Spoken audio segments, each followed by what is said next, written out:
Assalamualaikum warahmatullahi wabarakatuh. Assalamualaikum warahmatullahi. Alhamdulillahi rabbil alamin, wassalatu wassalamu ala asyrafil anbiya'i wal mursalin wa ala alihi wa ashabihi ajma'in. Puji syukur kita kehadirat Allah Subhanahu wa taala. Alhamdulillah, salawat bertangga salam guru junjungan alam Nabi besar Muhammad sallallahu alaihi wasallam. Allahumma salli wa sallim wa barik ala sayyidina Muhammad wa ala ali sayyidina Muhammad.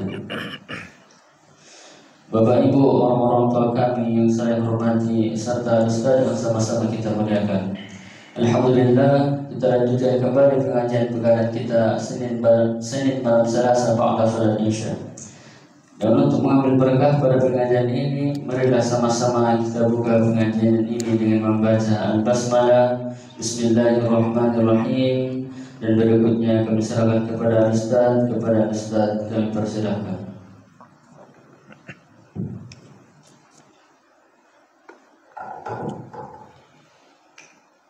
Bismillahirrahmanirrahim. Assalamualaikum warahmatullahi wabarakatuh. Alhamdulillahi rabbil alamin, wassalatu wassalamu ala asyrafil anbiya'i wal mursalin wa ala alihi wa ashabihi ajma'in. Subhanaka la ilma lana illa ma 'allamtana innaka antal alimul hakim. Rabbi shrah li sadri wa yassir li amri wahlul 'uqdatam min lisani yafqahu qawli. Wala hawla wala quwwata illa billahil aliyyil azim. Allahumma iftah lana futuhal 'arifin warzuqna fahman nabiyyin wa hafzal mursalin wa ilhamal malaikatil muqarrabin birahmatika ya arhamar rahimin. Syukur alhamdulillah atas segala nikmat dan karunia Allah Subhanahu wa taala. Salawat dan salam atas junjungan kita Nabi besar Sayyidina Muhammad sallallahu alaihi wasallam. Allahumma salli wa sallim wa barik ala Sayyidina Muhammad wa ala alihi wa ashabihi ajma'in. Badan Kenaziran Masjid, bapak-bapak, ibu-ibu, saudara-saudari, para penghuni surga Allah Subhanahu wa taala yang dirahmati dan dimuliakan oleh Allah Subhanahu wa taala, sebagaimana Allah Subhanahu wa taala memudahkan kita untuk berada di majelis ilmu, satu taman dari taman-taman surga Allah Subhanahu wa taala, maka seperti itulah Allah Subhanahu wa taala memudahkan kita untuk menuju surganya kelak di akhirat, sebagaimana yang dijanjikan oleh Sayyidina Muhammad sallallahu alaihi wasallam. Man salaka tariqan yaltamisu fihi ilman sahhalallahu lahu tariqan ilal jannah. Siapa yang menempuh satu jalan untuk menuntut ilmu, maka Allah mudahkan jalannya menuju surganya. Kita lanjutkan kajian kita di surat Al-Baqarah. Pertemuan terakhir kita telah membahas ayat 105. Insyaallah malam ini kita bahas ayat 106. Surat Al-Baqarah ayat 106.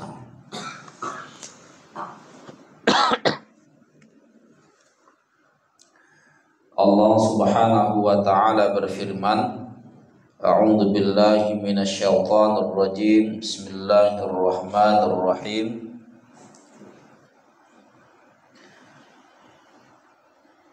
Ma nansakh min ayatin aw nunsiha na'ti bi khairin minha aw mithliha. Alam ta'lam anna Allaha ala kulli syai'in qadir. Shadaqallahul azim. Kira-kira terjemahannya, ayat yang kami nasakh atau kami jadikan lupa padanya, pasti kami ganti dengan yang lebih baik atau yang sebanding dengannya. Apakah engkau tidak mengetahui bahwa Allah Maha Kuasa atas segala sesuatu? Bapak Ibu yang dirahmati dan dimuliakan oleh Allah Subhanahu wa taala, ayat ini kalau dilihat dari sebab turunnya, ini terkait dengan orang Yahudi. Sebagaimana ayat-ayat yang lalu juga itu terkait dengan orang Yahudi. Artinya korelasi ayat ini dengan ayat-ayat sebelumnya sama-sama berbicara tentang orang Yahudi. Mengapa demikian? Karena Al-Imam Al-Qurtubi dan ulama-ulama tafsir yang lain menyebutkan sebab turunnya. Kata Al-Imam Al-Qurtubi dalam kitabnya Al-Jami' li Ahkamil Quran, kata beliau, wa sababuha anna al-yahuda lamma hasadul muslimina fit tawajjuhi ila al-ka'bati wa ta'anu fil islam bidzalika wa qalu inna muhammadan ya'muru ashabahu bi syai'in thumma yanhahum anhu fama kana hadzal Qur'an illa min jihatihi, dan seterusnya. Sebab turun ayat ini terkait dengan orang-orang Yahudi yang hasad kepada orang-orang yang beriman. Hasadnya itu banyak, termasuk pada ayat 105 itu berbicara kemarin tentang hasadnya orang Yahudi kepada baginda Muhammad sallallahu alaihi wasallam, atau hasadnya orang-orang kafir musyrik kepada baginda Muhammad sallallahu alaihi wasallam. Nah, satu dari hasad mereka itu ketika mereka memerhatikan kebijakan Nabi. Ini menurut mereka kebijakan Nabi, perubahan kiblat. Jadi ketika Nabi pindah dari Makkah ke Madinah, kira-kira 1,5 tahun, 18 bulan, baginda Muhammad sallallahu alaihi wasallam sholat menghadap Baitul Maqdis. Lalu Nabi rindu dengan Ka'bah. Dia melihat ke langit seolah-olah memohon. Ya, adalah sesuatu yang dilakukan supaya rindunya kepada Ka'bah itu hilang atau terobati. Maka Allah Subhanahu wa taala memalingkan kiblat salat bagi Nabi dan umat Islam dari Baitul Maqdis mengarah ke Ka'bah. Maka terjadilah perubahan itu. Nah, lalu orang-orang Yahudi yang awalnya tadi senang. Karena apa? Karena Nabi Muhammad itu sholat menghadap Baitul Maqdis, dan Baitul Maqdis itu adalah pusat peradaban Yahudi pada saat itu. Nah, yang sesungguhnya itu pusat peradaban kenabian, bukan orang Yahudi secara khusus, tapi kenabian yang kebetulan kenabian tersebut berada pada Bani Israel itu saja. Nah, maka ketika berpindah, orang-orang Yahudi itu berkata, inna Muhammadan ya'muru ashabahu bi syai'in thumma yanhahum anhu. Nabi Muhammad itu memerintahkan sahabatnya pada satu perintah, kemudian dia batalkan perintah itu. Dia berikan sesuatu yang baru. Itulah tadi, menghadap ke Baitul Maqdis awalnya, lalu diperintahkan menghadap ke Ka'bah.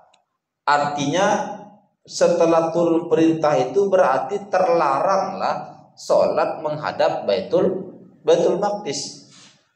Nah, dengan demikian mereka menganggap kalau seperti itu Al-Quran ini dari diri Nabi Muhammad nih, bukan dari Allah Subhanahu wa ta'ala.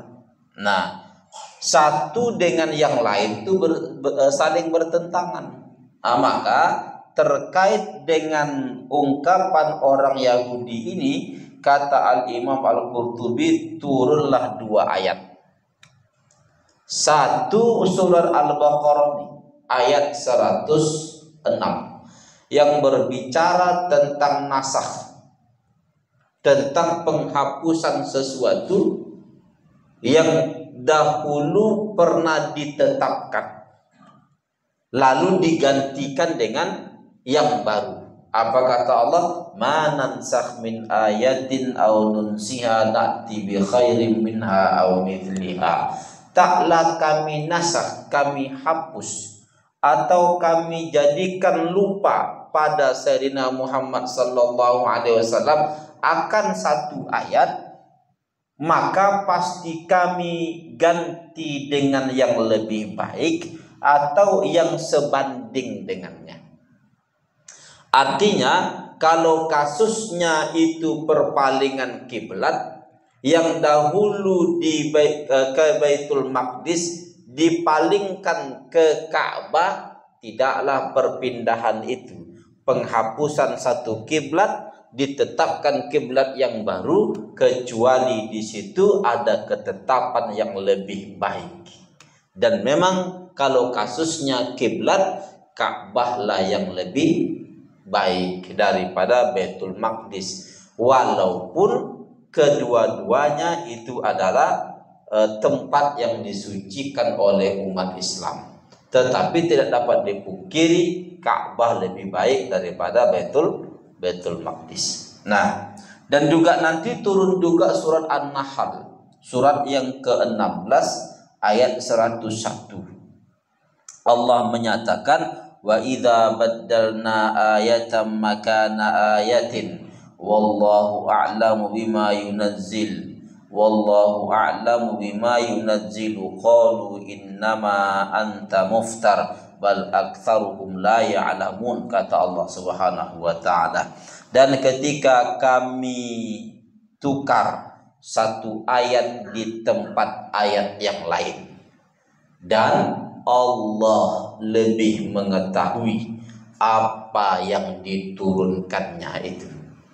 Nah, jadi tak perlu seseorang mengkritik itu padahal dia tidak memiliki ilmu terkait dengan itu.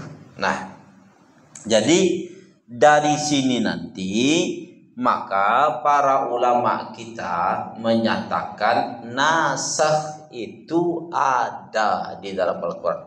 Apa itu nasakh? Nasakh itu maknanya 2. Satu, nasakh itu menukil dari satu tempat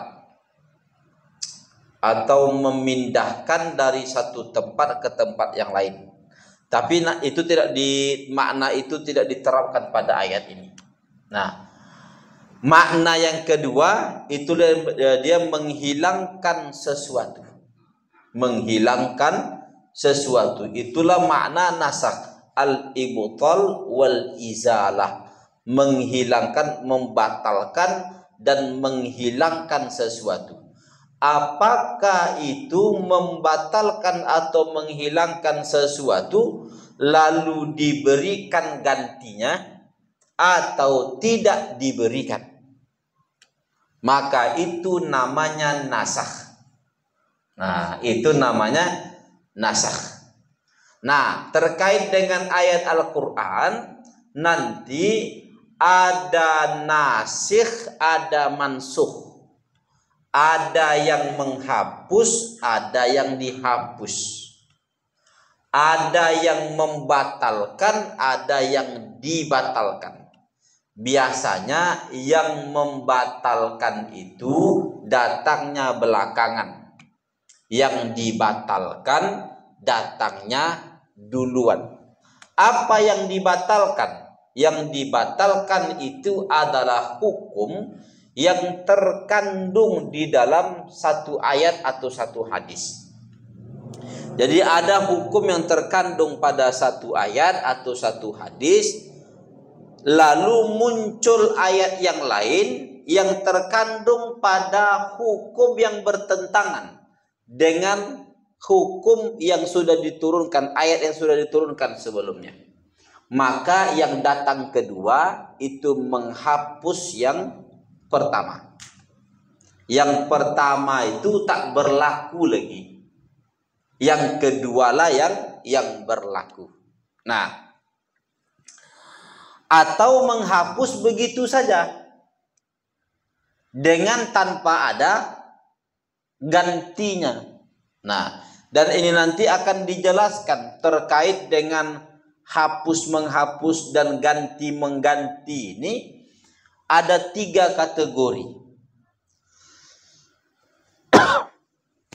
Kategori yang pertama, menghapus yang lebih berat lalu diganti pada yang lebih ringan.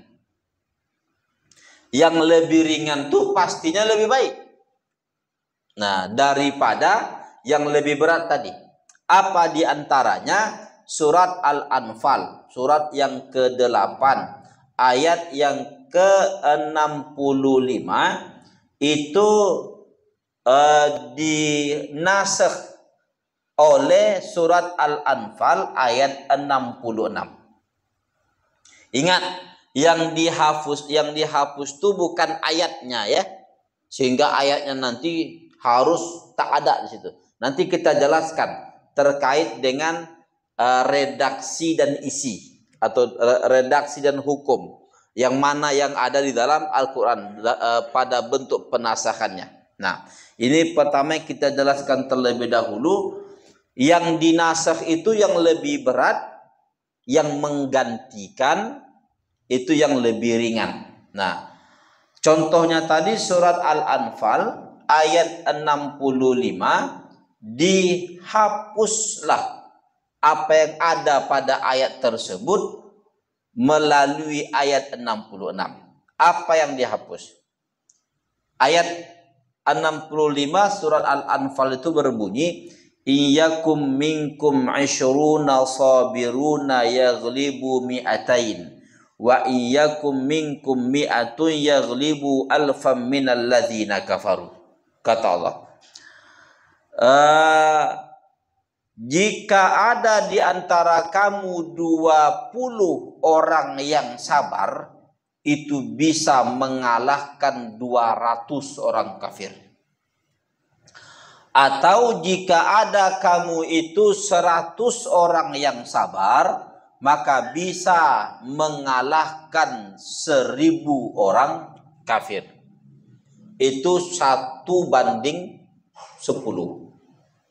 Nah, sehingga pada saat dulu kalau melakukan peperangan 1:10 terus lakukan. Mengapa? Karena engkau bisa mengalahkan mereka. Selanjutnya pada ayat yang ke-66 Allah Subhanahu wa taala menjelaskan, al-ana khaffafallahu ankum wa 'alima anna fikum dha'fa fa iyyakum minkum mi'atun sabiratun yaghlibu mi'atain wa iyyakum minkum alfun yaghlibu alfaini biidznillah wallahu ma'as sabirin. Kata Allah, sekarang Allah ringankan dari kamu dan Allah mengetahui adanya kelemahan pada dirimu. Maka jika kamu ada 100 orang yang sabar, itu bisa mengalahkan 200. Atau jika kamu ada 1000 orang, bisa mengalahkan 2000 atas izin Allah Subhanahu wa taala. Berarti 1:2. Yang tadi 1:10. 1:10. Ini 1:2. Yang mana yang benar? Nah, maka sebahagian ulama kita menyatakan berlakulah hukum nasakh di sini. Sehingga kalau seandainya terjadi peperangan, lalu kita melihat orang kafir itu banyak betul, 1 banding 5, ini mundurlah dulu nih, aturlah strategi lagi, sampai nanti pada akhirnya 1 banding 2 atau apa-apalah, kalau 1 banding 2 kita bisa menang. Itulah kira-kira. Tapi kalau di awal-awal itu 1 banding 10. Nah, 1 banding 10. Nah, tapi memang pasukannya itu pasukan yang sabirah, yang sabar, yang teguh dengan kesabaran. Jangan pula nanti ketika melihat musuh kuat-kuat, ini tak bisa nih katanya kan, udah hilang sabarnya. Aku istriku banyak katanya kan, hartaku banyak, anakku banyak katanya, udahlah pulanglah aku dulu katanya. Tidak seperti itu. Nah, jadi ini terkait dengan sesuatu di awal ditetapkan yang berat, lalu pada akhirnya penetapan yang berat ini dihapus dan ditetapkan sesuatu yang lebih ringan. Nah,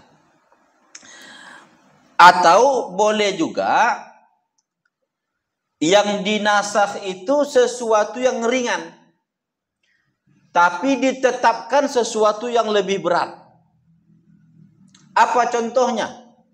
Contohnya, sebelum kewajiban puasa Ramadan, di bulan Ramadan, belum lagi wajib, sudah wajib sebelum itu puasa Asyura. Puasa Asyura itu dulu wajib. Nah, sampai dan beberapa puasa yang lain, tapi tidak sampai 1 bulan. Nah, kan ini ringanlah kewajibannya. Maka pada tahun kedua Hijriah turun ayat terkait dengan puasa di bulan Ramadan, dan kewajiban puasa di bulan Ramadan itu menghapuskan kewajiban puasa di hari Asyura dan hari-hari yang lain.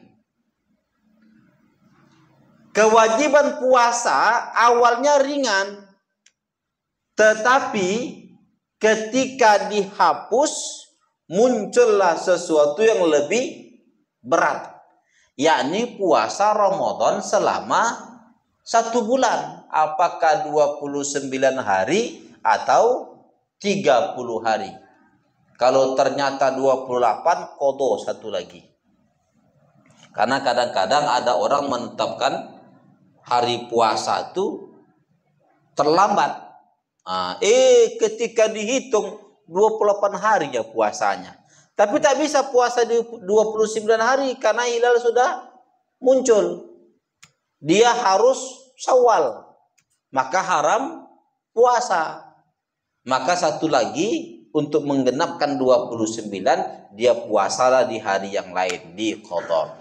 Nah, antara puasa Asyura yang dihapus kewajibannya dengan puasa Ramadan digantikan dengan puasa Ramadan, pastinya puasa Ramadan lebih berat. Nah, jadi yang dihapus itu puasa yang dihapus sesuatu yang ringan, penggantinya sesuatu yang berat. Nah, sehingga nanti pada akhirnya puasa Asyura itu menjadi sunnah, tidak lagi wajib. Jadi yang dihapus itu apa? Puasanya, bukan puasanya, tapi status hukum dari puasa itu. Dan memang nasikh mansukh ini dia ruang lingkupnya adalah hukum.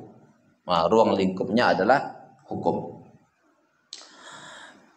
Selanjutnya, model yang ketiga terkait antara mengganti sesuatu dengan sesuatu yang lain, lebih berat atau lebih ringan. Ada poin yang ketiga. Yang ketiganya adalah menghapuskan sesuatu tapi tak ada gantinya. Menghapuskan sesuatu, wa yajuzun naskhu la ila syai'in. Menghapus sesuatu yang penggantinya tak ada. Udah dihapuskan saja. Apa itu? Kasodaqatin najwa. Seperti sodakoh najwa. Dulu ketika Rasul Shallallahu Alaihi Wasallam sampai di Madinah, dibangunlah masjid. Lalu banyaklah orang Islam dan orang-orang yang mengaku Islam hadir di majelis baginda Muhammad Sallallahu Alaihi Wasallam. Ternyata di antara mereka nih ada orang-orang munafik yang sesungguhnya tidak Islam, benci kepada Islam dan benci kepada orang-orang Islam yang ikut di majelis Nabi. Supaya akses mereka ini tidak begitu leluasa kepada Nabi, mereka lah yang berada di sekitaran Nabi. Lalu ketika bertanya secara khusus, umat Islam itu dilarang bertanya secara khusus. Karena mereka duluan masuk. Sehingga tercegahlah umat Islam itu bertanya.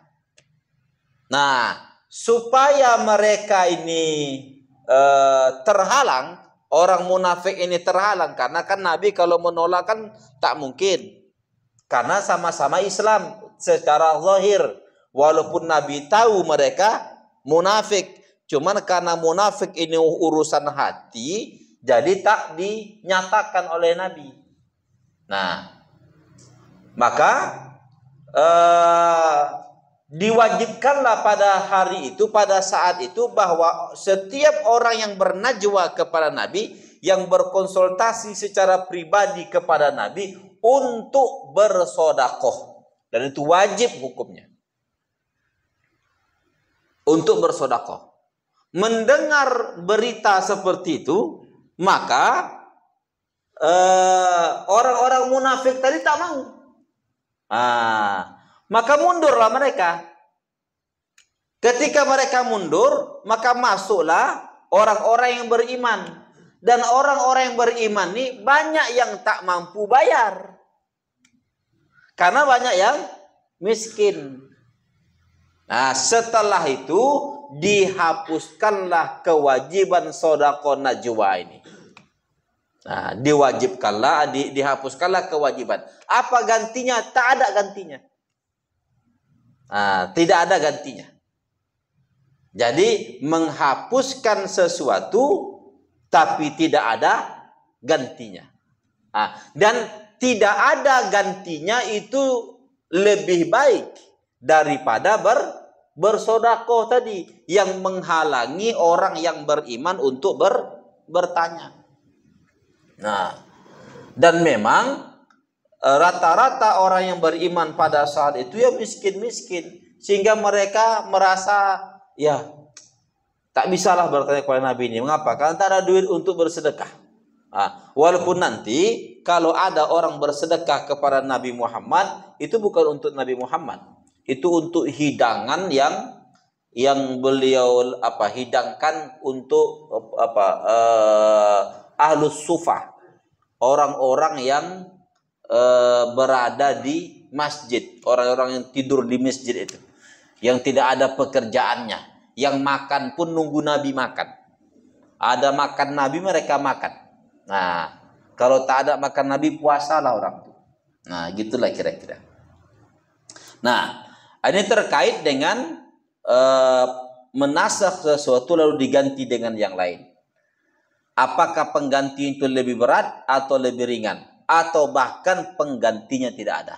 Dan kondisi pengganti tidak ada itu ya khairim minha au mithliha, lebih baik dari ketetapan yang sudah ada sebelumnya.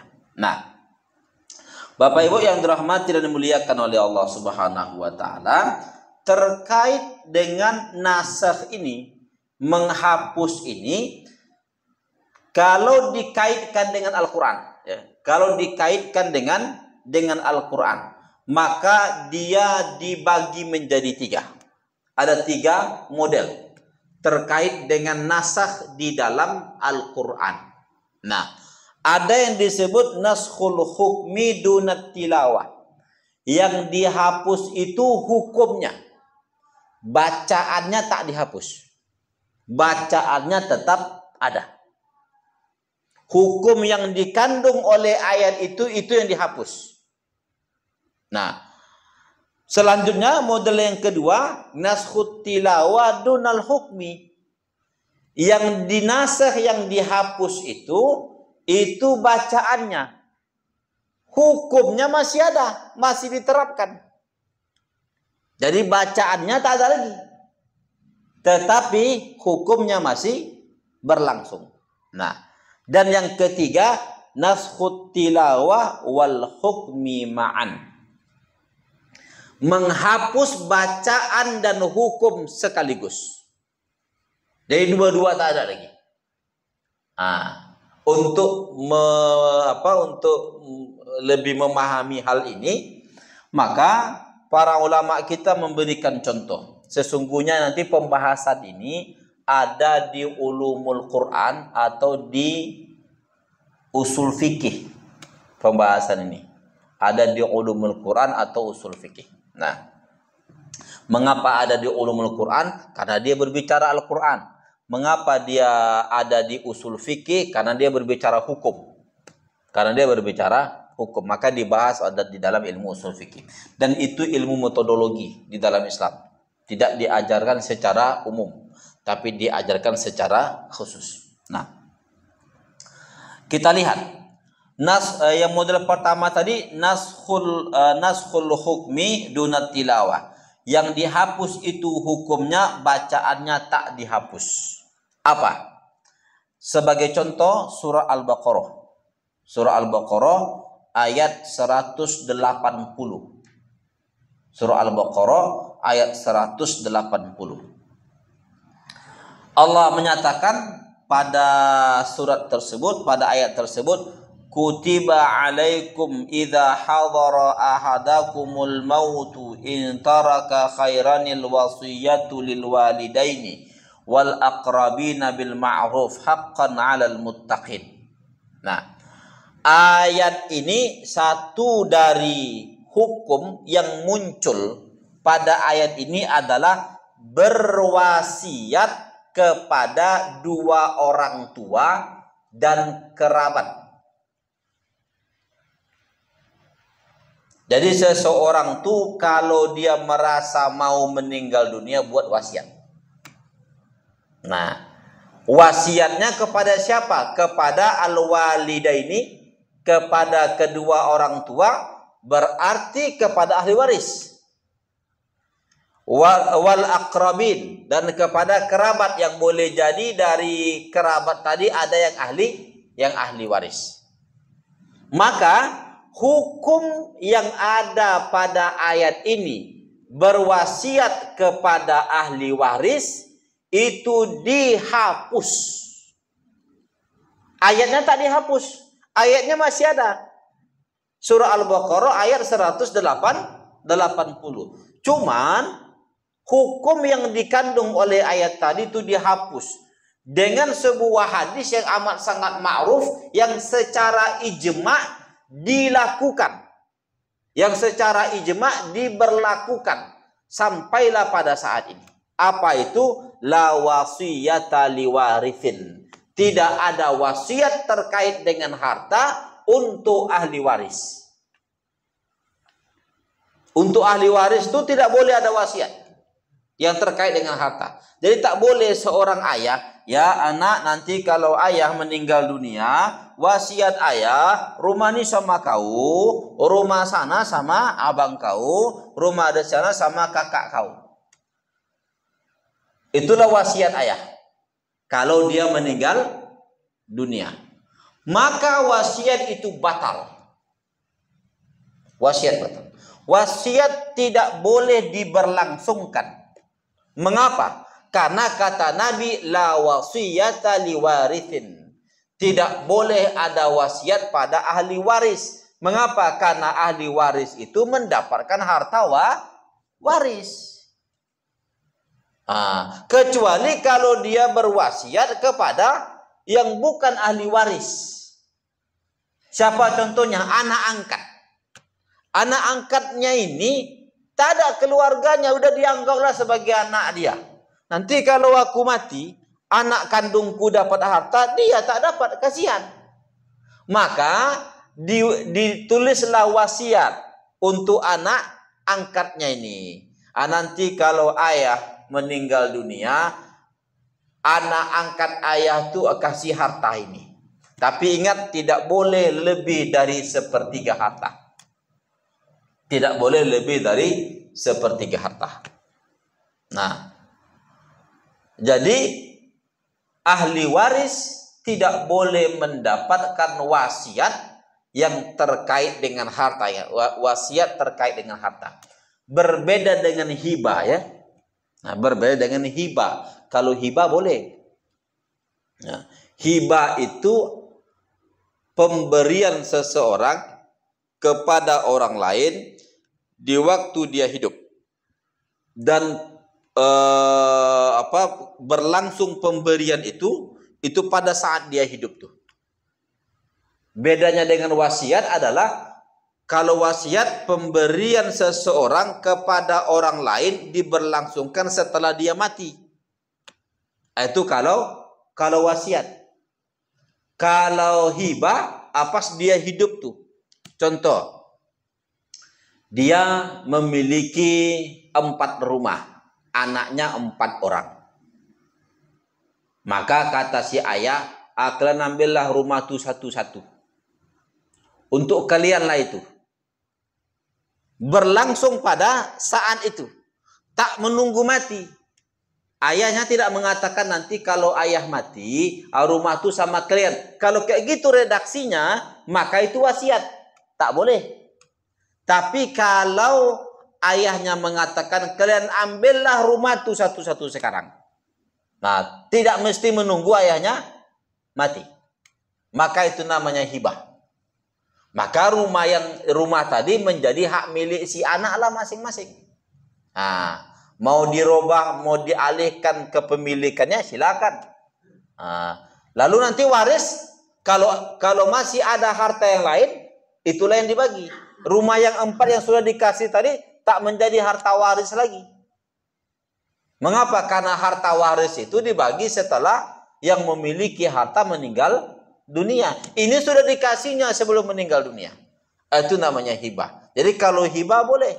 Tapi kalau wasiat untuk ahli waris tak boleh. Dengan demikian, pemberlakuan wasiat pada kedua orang tua dan kerabat yang menjadi ahli waris pada ayat 180 surah Al-Baqarah tadi batal.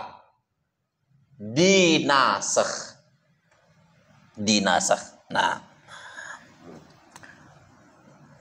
contoh yang lain terkait dengan iddah perempuan. Dulu iddah perempuan yang ditinggal mati oleh suaminya itu 1 tahun. 1 tahun. Dijelaskan di dalam surah Al-Baqarah ayat 240. Mati seorang laki-laki meninggalkan istri, maka iddah istrinya ini 1 tahun baru dia boleh nikah lagi.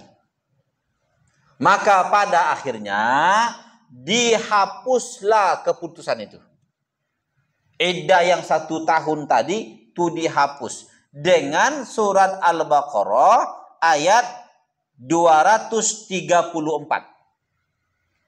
234 tadi 240. Ini 234. Kok bisa pula menghapusnya ayat yang di bawah? Tidak. Ini secara turun ayat 234 itu turunnya belakangan. Dari 240. 240 itu turunnya duluan. Nah, diterapkanlah iddah 1 tahun bagi si istri. Baru nanti turun ayat 234. Nah, yang menyatakan bahwa iddah bagi seorang perempuan yang ditinggal mati oleh suaminya arba'ata ashhuri wa ashra. 4 bulan 10 hari. Setelah 4 bulan 10 hari itu, kalau dia mau berlaki, berlakilah. Sebelumnya tak boleh. Tidak boleh. Berbeda kalau laki-laki. Kalau laki-laki baru ditanam biniknya, udah menengok janda dia. Boleh. Karena laki-laki tidak memiliki masa iddah. Yang anehnya orang-orang sekarang ini demi keadilan katanya kan. Demi keadilan antara laki-laki perempuan. Sebagaimana perempuan memiliki masa iddah, maka seperti itulah laki-laki. Itu sudah dari dulu, bahkan dari dulu digaungkan terus. Nggak tahu saya apakah sudah menjadi keputusan atau tidak. Nah, di antara yang menggaungkan Profesor Musda Mulia, aktivis perempuan. Nah, di Indonesia ini, yang memang dia konsen dalam pembahasan masalah gender. Yang harus diperanginya adalah masalah gender yang diatur dalam Islam. Karena ternyata ada pembedaan di situ. Ada pembedaan. Dan dia ingin disamaratakan. Ya. Itu berpenyakit otaknya itu.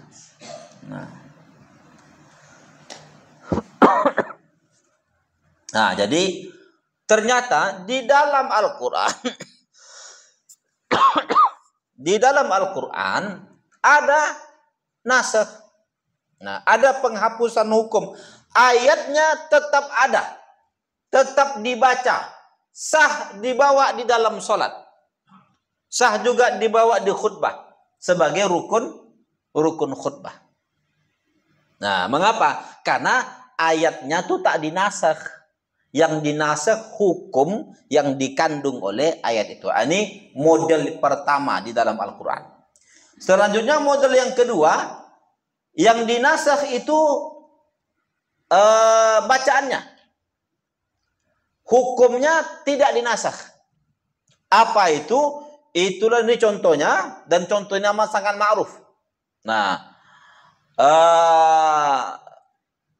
setiap berbicara tentang nasakh dalam Al-Quran, dalam kategori menasakh tilawah, menasakh bacaan, menetapkan hukum, itu contohnya pasti ini. Apa itu? Masalah rajam. Di dalam Al-Quran, Bapak Ibu yang dirahmati Allah, tidak didapati ayat rajam bagi penzina. Tak ada. Yang ada adalah ayat cambuk bagi penzina yang lajang. Az-zaniyatu waz-zani. Jadi nanti dikhususkan oleh para ulama kita bahwa ini adalah penzina yang lajang. Maka dicambuklah dia 100 kali. Pertanyaannya, penzina yang muhsan atau yang sudah menikah, apa hukumnya? Tidak ada perdebatan di kalangan para sahabat bahwa penzina yang sudah menikah itu dihukum rajam. Kata Umar Ibnul Khattab, ini dulu ada ayatnya nih. Dulu ada ayatnya. Apa bunyinya yang dibacakan oleh Umar Ibnul Khattab? Asy-syaikhu wasy-syaikhatu idza zanaya farjumuhuma albatta nakalam minallah wallahu azizun hakim. Dan semua sahabat mengakui bahwa ayat itu pernah ada.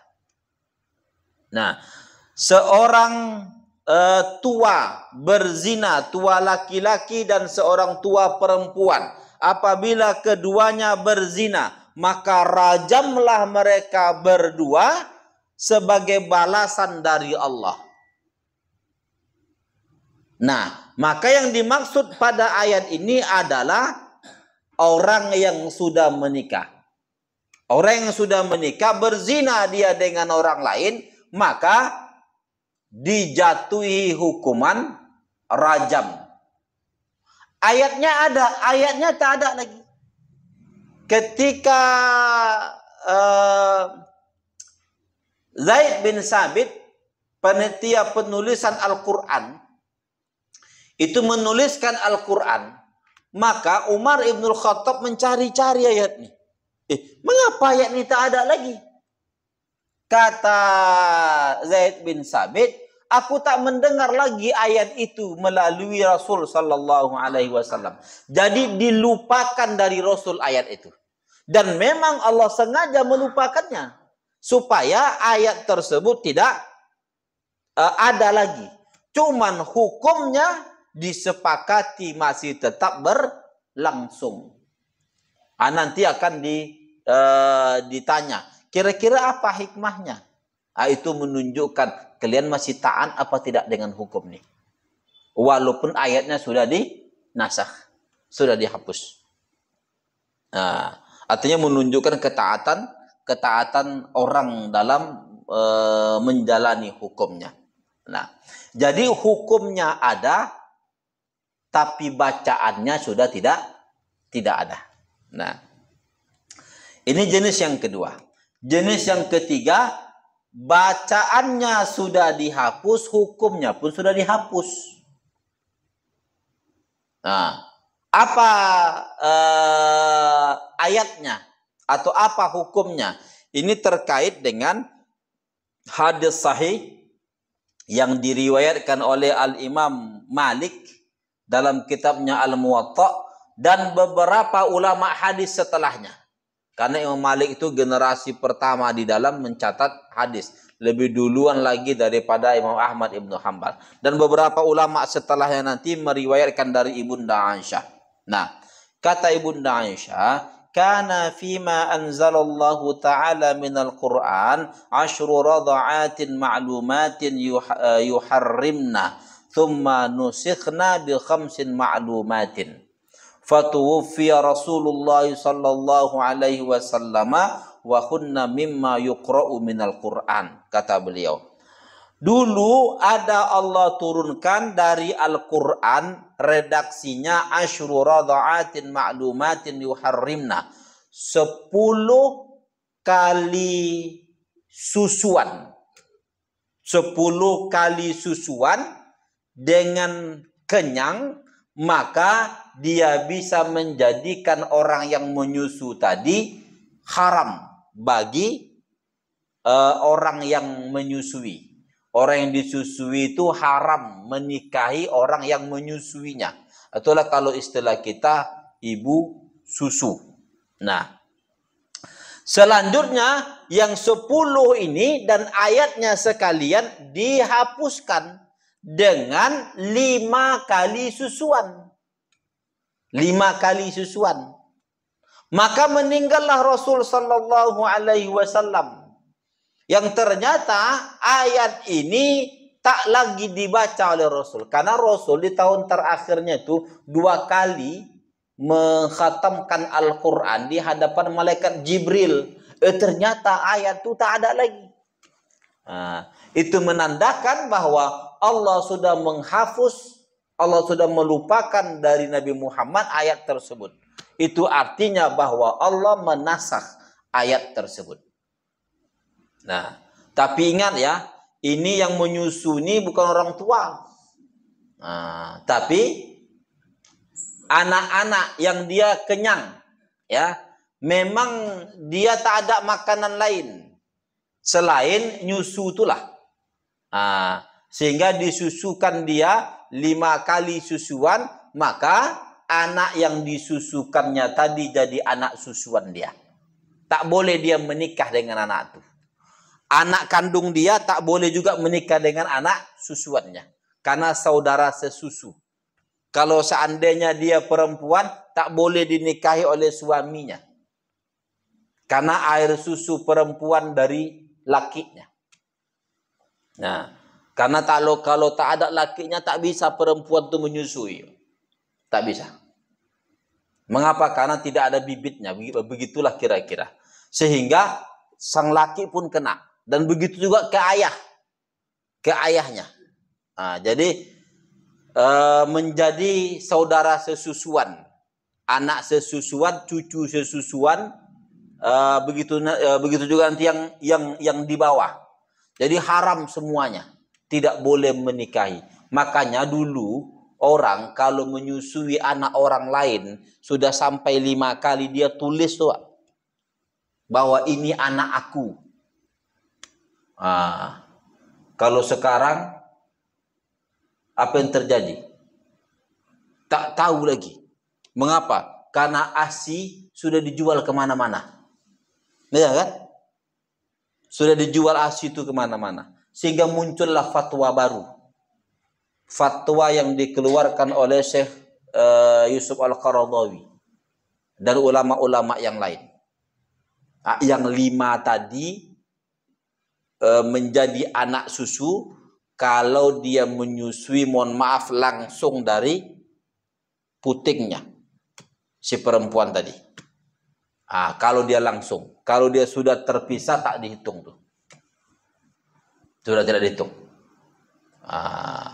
Sehingga tak apa-apalah kalau seperti itu. Cuman kalau seandainya dia langsung, maka harus ditulis tuh, jangan nanti anak kita menikah dengan dia. Bahaya. Dan itu haram. Nah, kembali kita kemari. Jadi ayat 10 kali susuan itu sudah dihapus dengan 5 kali susuan.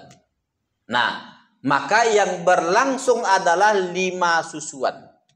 Jadi yang dihapus tadi apa? Ayatnya dihapus, hukum 10 kalinya pun dihapus dari Al-Quran. Sehingga yang seperti ini nanti ada atau pernah ada di dalam Al-Quran berdasarkan riwayat-riwayat yang sahih dari para sahabat. Nah, mungkin ada yang bertanya,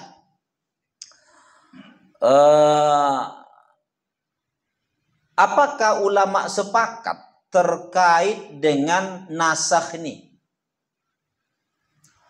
Pada zaman dahulu, para ulama ahli sunnah wal jamaah sepakat untuk menyatakan nasakh ini terjadi. Nasakh ini jaizan aqlan wa waqi'un sam'an. Bahwa dia adalah boleh secara akal, bisa terjadi secara akal. Mengapa? Karena yang menasakh itu Allah. Allah berkehendak. Makanya ujung ayat ini, alam ta'lam annallaha ala kulli syai'in qadir. Allah itu maha kuasa. Apa yang Allah tetapkan bisa Allah angkat kembali. Nah, kecuali yang tak setuju itu Mu'tazilah.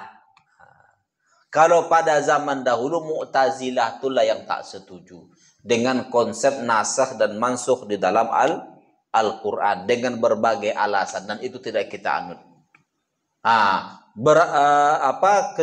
Ketika kemarilah pemahaman-pemahaman yang ada, ulama-ulama belakangan ini ada pula yang menyatakan bahwa nasakh itu mungkin secara akal, tapi tak terjadi pada mushaf kita ini.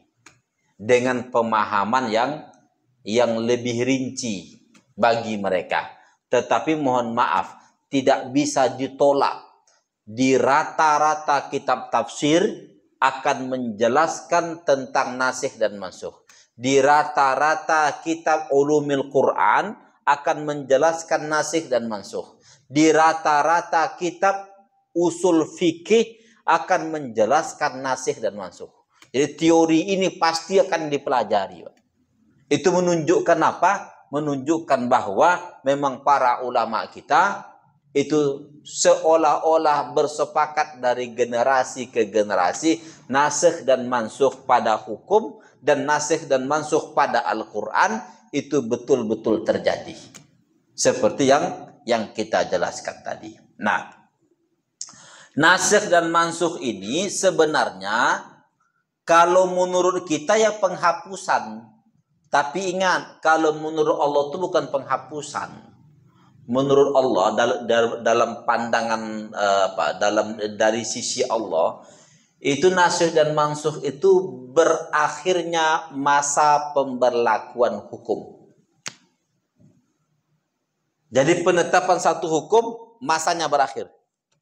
Allah tetapkan hukum yang baru. Nah, kalau di diri kita memahaminya berarti hukum yang lama dihapus dengan hukum yang baru. Itu dalam pandangan kita. Tetapi bagi Allah, setiap hukum itu ada masa berlakunya. Nah, ini masa berlakunya sampai di sini. Setelah nanti sampai di situ, dalam ilmu Allah ada pemberlakuan hukum yang lain. Begitu juga syariat. Syariat nabi-nabi sebelumnya itu sesungguhnya kalau bagi kita Nabi Muhammad menasakh, menghapus syariat nabi-nabi sebelumnya. Yang sebenarnya itu syariatnya sudah habis masa berlakunya, itu saja. Sehingga harus ada pemberlakuan hukum yang baru. Nah, jadi kalau kita memahami itu, maka tak ada lagi nanti pertanyaan kok bisa terjadi kayak gitu ya. Ya bisalah kalau seandainya Allah sudah menetapkan bahwa hukum ini sampai di sini berlakunya. Selesai, habis itu selesai. Nah, sebagaimana nabi-nabi yang dulu, kitab Taurat. Kan kitab dari Allah juga itu kan. Ada juga hukum-hukum di situ ya, dan begitulah seterusnya. Lalu ketika datang Nabi Isa, masa berlaku kitab Taurat itu selesai. Sebahagian ayatnya. Lalu muncul kitab Injil yang menyempurnakan apa yang ada pada kitab Taurat. Kitab Injil pun pemberlakuannya selesai ketika hadir Sayyidina Muhammad sallallahu alaihi wasallam, dan bahkan penyelesaiannya secara keseluruhan. Jadi tak lagi berlaku kitab Taurat itu, tak lagi berlaku kitab Injil itu, karena masanya sudah selesai. Maka muncullah pemberlakuan kitab Al-Quran. Begitulah cara memahami nasakh dan mansukh nih, supaya orang tak bertanya-tanya, masa Allah tuh seperti apa? Seperti tak konsisten gitu kan? Yang kemarin ini yang diberlakukannya, sekarang kok bisa ini tak konsisten Allah tuh? Tidak. Tak bisa pola pikir, kalau pola pikir dinisbahkan kepada Allah tak ini ya, tidak pas. Kehendak Allah lah. Tak bisa kehendak Allah tuh kau ikat dengan pola pikirmu. Itu tidak bisa. Maka cara untuk memahaminya bahwa kalau dilihat dari sisi kita itu memang penghapusan satu hukum, penukaran satu hukum ke hukum yang lain. Tapi kalau dilihat dari sisi Allah, itu terkait dengan habisnya masa berlaku satu hukum. Sebagaimana habisnya masa berlaku satu kitab, dan habisnya masa berlaku satu nabi. Sehingga Allah Subhanahu wa Ta'ala memberlakukan Al-Quran dan Sayyidina Muhammad sallallahu alaihi wasallam sampai nanti di akhir zaman. Ya, secara singkat, terakhir. Masalah ini penting yang terakhir ini. Dijelaskan oleh Al-Imam Al-Qurtubi. Ma'rifatu hadzal babi aqidatun wa faidatu 'azima la yastaghni an ma'rifatihi al-ulama wa la yunkiruhu illa al-jahlatul aghbiya. Kata beliau, ini satu statement yang begitu tegas dari Al-Imam Al-Qurtubi. Mengetahui bab nasakh ini adalah sesuatu yang penting dan faedahnya amat sangat besar. Setiap ulama harus mengetahui bab ini. Harus mengetahui bab ini. Kalau tidak mengetahui bab ini, maka tak sah dia menjadi ulama. Nah, tidak ada yang mengingkari bab nasakh mansukh ini kecuali orang-orang bodoh. Nah, itu kata Al-Imam Al-Qurtubi. Nah, dikisahkan kata beliau, dikisahkan oleh Abul Bakhtari. Ini kisahnya di zaman Ali bin Abi Thalib. Ali bin Abi Thalib masuk ke sebuah masjid. Ketika Ali bin Abi Thalib masuk ke sebuah masjid itu, beliau mendengar seorang laki-laki berbicara. Nah, berbicara tentang satu hukum. Memang tak disebutkan di sini di kitab Al-Imam Al-Qurtubi itu tidak disebutkan apa yang dibicarakan. Tetapi dia berbicara tentang terkait ada kaitannya dengan nasakh mansukh. Nah, dibicarakannya lah terus. Lalu kata Ali bin Abi Thalib, dia itu siapa? Dia itu orang yang suka memberi peringatan kepada manusia, kepada orang, memberikan peringatan kepada orang. Nah, memberikan nasihat kepada orang. Nah, lalu kata Ali bin Abi Thalib, "Cok bawa dulu orang itu kemari." Kata Ali. Setelah dibawa orang tadi, Ali bertanya, "Ata'rifun nasikh minal mansukh?" Apakah kau tahu yang menasih, yang menghapus dan yang dihapus di dalam agama ini? Nah, yang nanti pembahasan hukum. Hukum yang menghapus dan hukum yang dihapus. Tahu nggak kau konsep ini? Nah, lalu kata laki-laki tadi, "Lah, aku tidak tahu." Nah, di dalam riwayat yang lain, setelah dijelaskan, apakah engkau mengetahui yang kau sampaikan itu sesungguhnya hukumnya sudah dihapus. Nah, lalu dia mengatakan tidak tahu. Nah, kalau kau tidak tahu, fakhruj min masjidina wala tudzakkir fihi. Keluar kau dari masjid ini, jangan lagi kau memberikan tausiah kalau istilah kita. Atau di dalam riwayat yang lain, ketika dia mengatakan aku tidak tahu, halakta wa ahlakta. Kata Ali bin Abi Thalib, engkau telah binasa dan engkau telah membinasakan orang lain. Inilah pentingnya berbicara dengan ilmu itu. Nah, berbicara dengan ilmu. Apa yang mau kita bicarakan terkait dengan hukum, ayat pemberlakuan hukum pada satu ayat atau pada satu hadis Nabi dan begitulah seterusnya. Maka satu dari ilmu yang harus dikuasai terkait dengan itu adalah ilmu nasikh dan mansukh. Kalau tak tahu dia ilmu nasikh dan mansukh ini, diam. Itulah artinya. Mengapa? Karena kalau dia berbicara, dia celaka karena salah bicara, salah menetapkan sesuatu, lalu dia mencelakakan orang lain, menyesatkan orang lain. Makanya setiap ulama, orang yang berbicara tentang agama ini harus pernah belajar ilmu metodologi. Karena nanti pembahasan nasikh dan mansukh akan dipelajari pada ilmu metodologi. Kalau dia berbicara tentang Al-Quran, maka mau tidak mau dia harus belajar ulumul Quran. Di ulumul Quran itu ada teori nasikh dan mansukh.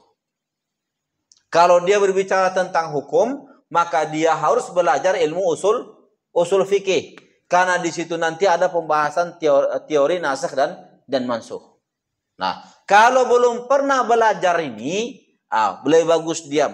Kalau kita sekarang, udahlah, jangan kau jadi ustadz gitu kira-kira. Jangan kau membicarakan agama ini. Karena mohon maaf, sekarang ini banyak betul orang yang otodidak. Tiba-tiba 3 tahun dia tobat jadi ustadz gitu kan. Tak tahu dia yang dibicarakannya apa. 2 hari yang lalu, ada orang bertanya terkait dengan hebohnya magnet rezeki. mengadakan seminar di mana-mana, termasuk di Hotel Madani. Tak kapan lah itu. Jadi dia berbicara tentang karamat. Karena pembahasan makna rezeki itu juga masuk pada pembahasan karamat. Dia contohkan Maryam yang mendapatkan rezeki tanpa kemana-mana, ada aja buah. Dan begitulah seterusnya. Saya tanya, apakah orang tersebut sudah memahami ilmu tasawuf? Karena bab karamat itu dibahas di dalam ilmu tasawuf. Nah, kalau seandainya dia sudah memahami ilmu tasawuf, niscaya dia tidak akan berbicara terkait dengan itu. Mengapa? Karena semua orientasinya adalah rezeki, duit. Bagaimana caranya kita mendapatkan pendapatan yang besar tanpa melakukan sesuatu yang signifikan, tapi rezeki itu ditarik aja. Namanya magnet rezeki. Dan begitulah seterusnya. Dicontohkannya pada perjalanan hidup dia. Dulu aku pernah minus 21 M. Tapi pada akhirnya ketika aku taubat, katanya. Ketika aku bertaubat, dari setiap dosa aku sholat taubat, 1 kali taubat. Pada akhirnya, itu apa saja yang mau kuinginkan, aku tinggal mengedipkan mata saja, dapat langsung. Hebat juga tuh kan. Nah, lalu dikait-kaitkannya dengan karamat. Mohon maaf, pembahasan karamat itu berada di dalam ilmu tasawuf, dan ilmu tasawuf itu tidak berorientasi pada harta, Pak. Kan salah besar ini, kelirunya besar.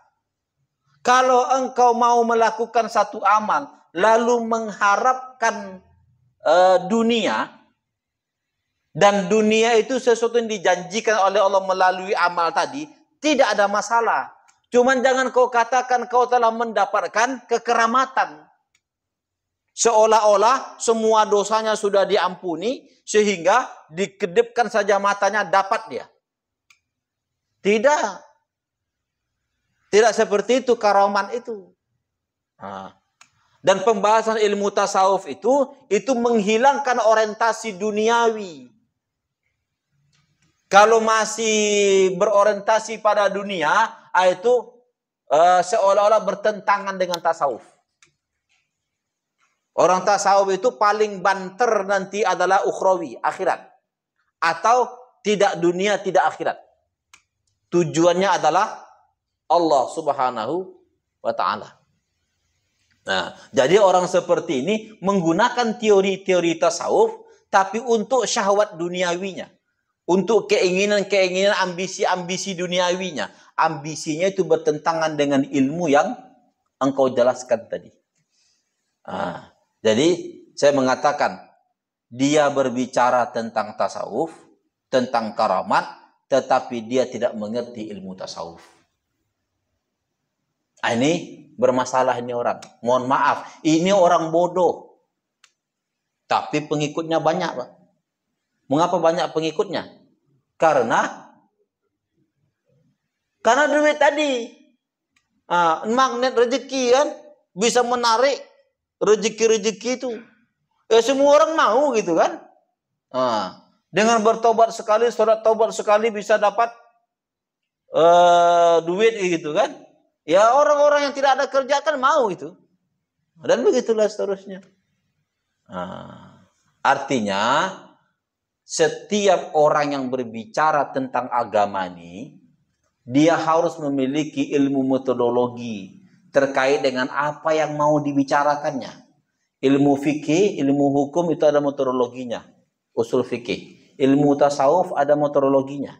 Ilmu hadis ada metodologinya. Ilmu tafsir ada metodologinya. Jangan asal bicara gitulah kira-kira. Sebagaimana Ali bin Abi Thalib tadi menegur laki-laki yang memberikan penjelasan tentang agama tadi. Tahu kau nasikh dan mansukh? Tak tahu. Kalau tak tahu nasikh mansukh, dah diam sajalah. Jangan lagi kau masuk ke masjid ini untuk memberikan tausiah. Bahkan sampai pada level seperti itu, supaya agama orang tidak rusak. dibuatnya. Dan begitulah seterusnya ya. Ini pentingnya ilmu nasikh dan mansukh. Nah, ini hanya pendahuluan lah dari penjelasan ayat ini. Nanti penjelasan rincinya itu berada pada ilmu yang saya sebutkan tadi. Di antaranya ilmu usul fikih. Itu yang ilmu yang paling baik menjelaskan tentang ini atau ulumul Quran. Nah, jika ada yang mau bertanya atau dipertanyakan, dipersilakan. Ya. Tidak ada, ya. Waalaikumsalam. Tentang ibu persusuan tadi terjadi di sebuah rumah sakit, tertukar ibu dan anak tertukar. Jadi setelah 1 harian baru ketahuan bahwa itu beranak dia. Dan yang disusunya itu non muslim, lain agama. Nah, bagaimana hukumnya dari perkawinan atau tidak boleh kawin dengan ibu? Ya.